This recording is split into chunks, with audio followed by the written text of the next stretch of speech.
Good afternoon everyone. Myself Navina Sangha. I am from RVBI Women's College of Pharmacy, pursuing M.Pharmacy in the Department of Pharmaceutical Chemistry. On the occasion of National Science Day, which is celebrated for the Raman effect, which is discovered by the C.V. Raman, our college is conducting a science fair on the topic of idea generation of sustainability of nature. So on that topic, I am going to talk about the food adulterants, which is important for our day-to-day life. If we are consuming the food, it should be pure. But nowadays, for the commercial use, it is adulterated with the different kind of impurities, which is not good for the health and it affects our quality of the life. So now coming to this type, and performing the adulterants of the food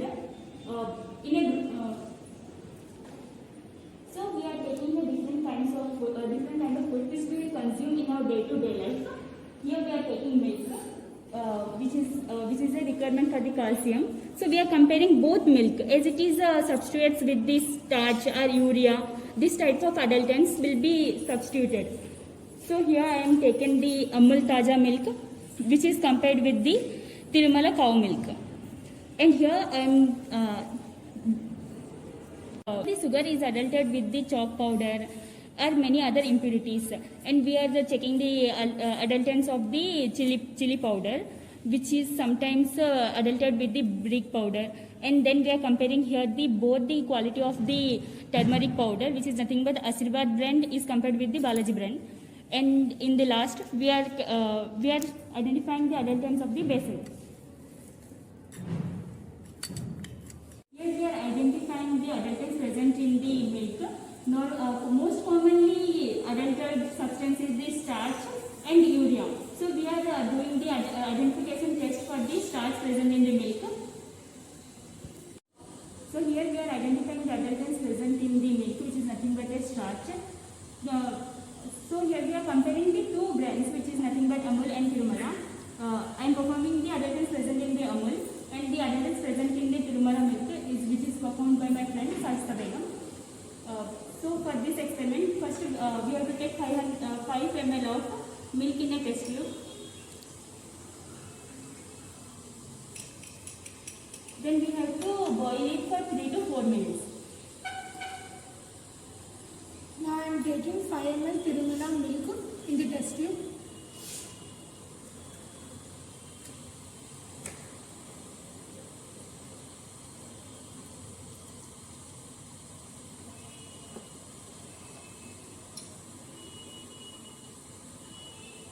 Now I am boiling it.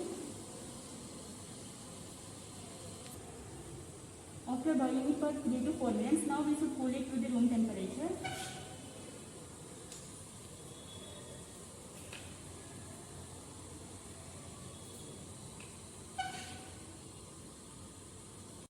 Now we are testing the impurities present in the sugar.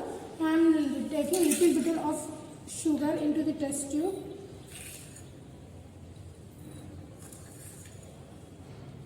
After this, now I am adding few drops of dilute HCl.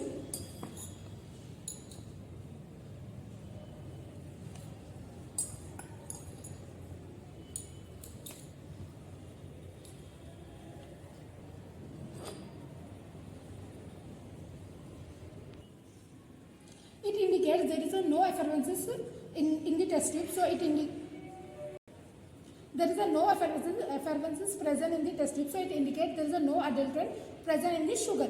If the effervescence comes in the test tube, then it indicates the presence of adulterant in the sugar. Now we are testing the impurities present in the besan flour, which is daily used in the commercial household products. For this, I am taking little amount of besan in the test tube. To this, I am adding 10 ml of dilute hydrochloric acid,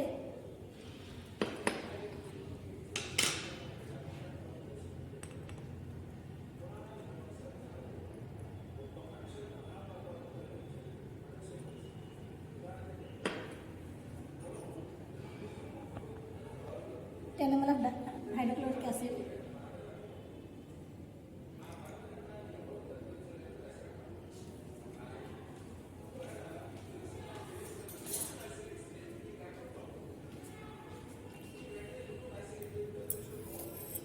the color changes to pink, that means there is a presence of impurities in the basin. But you can see that there is no changes in the color, which is indicating that this is a pure form of basin. We have taken Ashirvad basin for testing. After completing the adulterant test for the milk, sugar and basin, now we are performing the adulterant test for the chili powder. In this, the commonly adulterant substance are the brick and the lead. So now we are identifying the adulterants present in the chili powder. Here we require the reagents is nothing but dilute nitric acid and potassium iodide solution. Here we should take here we are taking little quantity of chili powder and dissolving it in the dilute HNO3.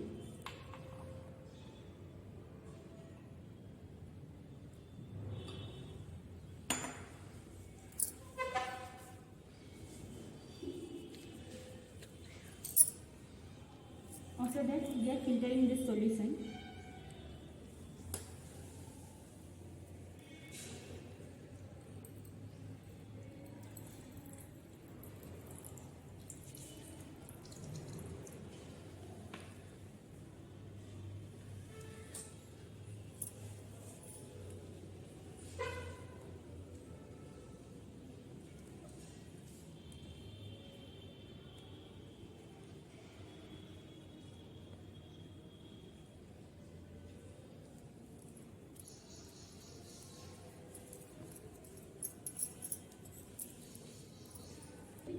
To this filtrate, we are adding 1 or 2 drops of potassium iodide solution.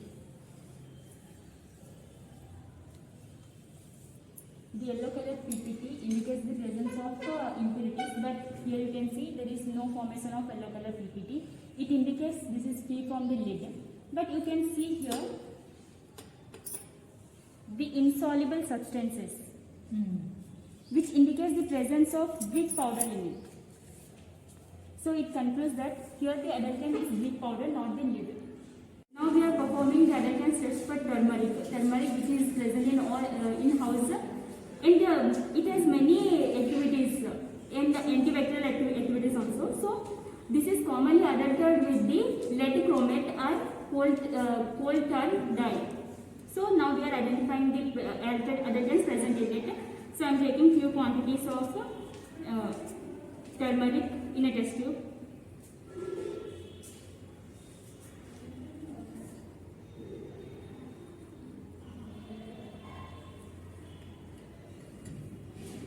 And dissolving it in 5 ml of petroleum ether.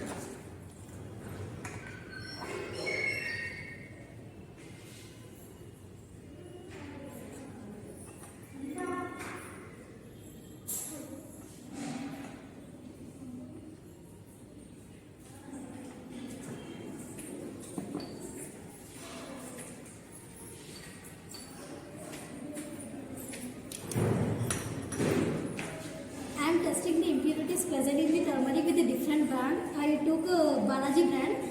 Now I am placing some amount of turmeric powder in the test tube.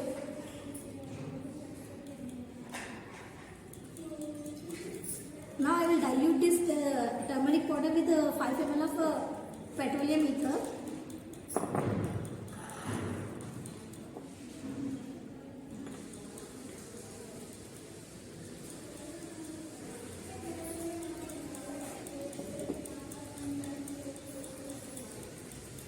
I will give a vigorous shake.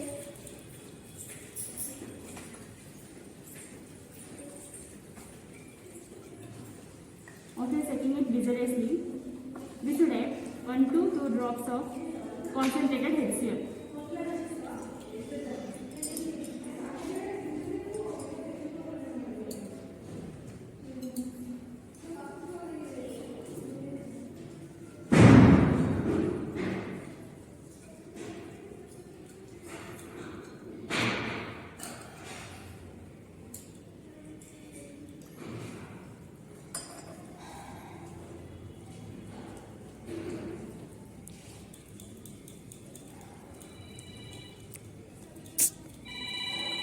Drops of HCl, we should get pink to red color, but we didn't get pink to red color. We got somewhat brownish color.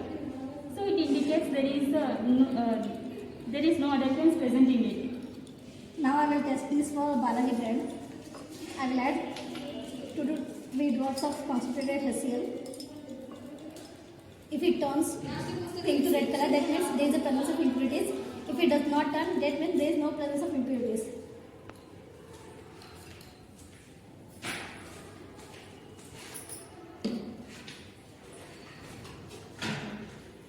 It turns to the red color, that means there is a presence of impurities in Balaji brand of haldi. So here you can compare the Ashirvad brand with the Balaji brand. Balaji brand contained the impurities, so it turned pink to red color, which indicates there is a adulterants present in it, which is nothing but coal tar dye. And here there is no impurities present in it. In Ashirvad brand is pure than Balaji brand. Thank you. Thank you. Thank you. Thank you.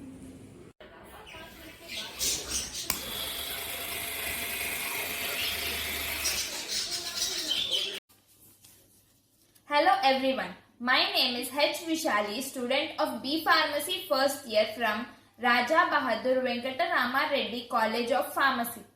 Nature doesn't need people, people need nature.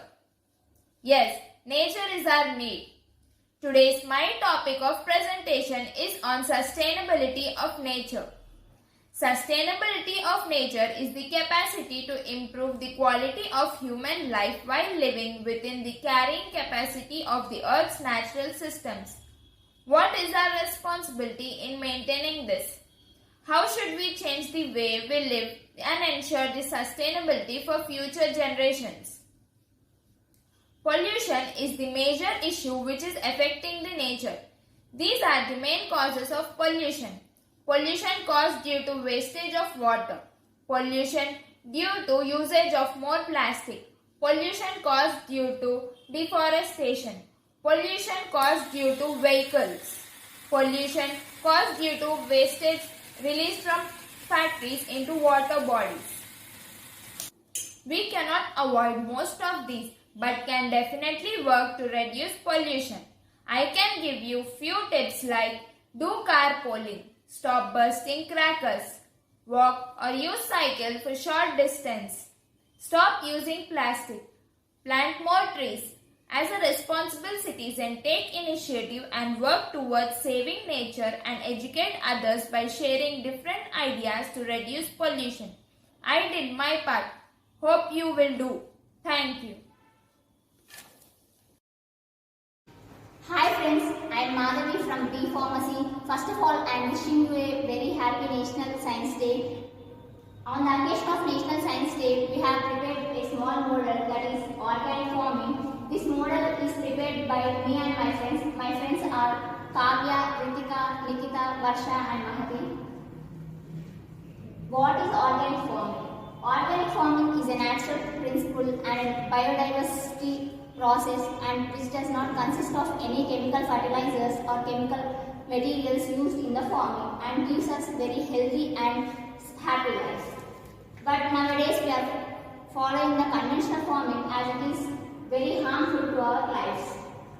But the main difference between organic and conventional farming is organic farming depends on the natural principles like biodiversity and natural composting, and it produces healthy and nutritious food, fruits and vegetables. But the conventional farming relies on chemicals to control pests and growth of plants. That is, conventional farming uses chemical and synthetic pesticides and fertilizers to grow crops and plants. By conventional farming, the plants and the vegetables growth are fast, but it is too harmful for us. And depending on amount of chemical fertilizer consumed by us, we may get many problems in our kidneys, stomach, lungs, liver, and even will we suffer from cancer. And our biodiversity will be lost, and soil quality will be lost, and the pH of the soil changes and increases air, water, and soil pollution. And pest development resistance is increased, and ecological imbalance occurs, and groundwater levels are depleted, and groundwater is totally damaged, and it increases greenhouse gases and emissions. And crops, fruits and vegetables grown by organic farming is too tasty, healthy and nutritious and very recommendable. And crops in vegetables grown faster and bigger by using chemicals but lacks nutritious values and make humans sick. So friends, I am asking you all, and my suggestion is that to don't wait anymore, start your own small organic vegetable garden because health is wealth, and most importantly, nobody is going to take care about you. So I recommend you and your family to be healthier and safer by using this organic farming. Thank you for giving this great opportunity on the Science Day for me and my group.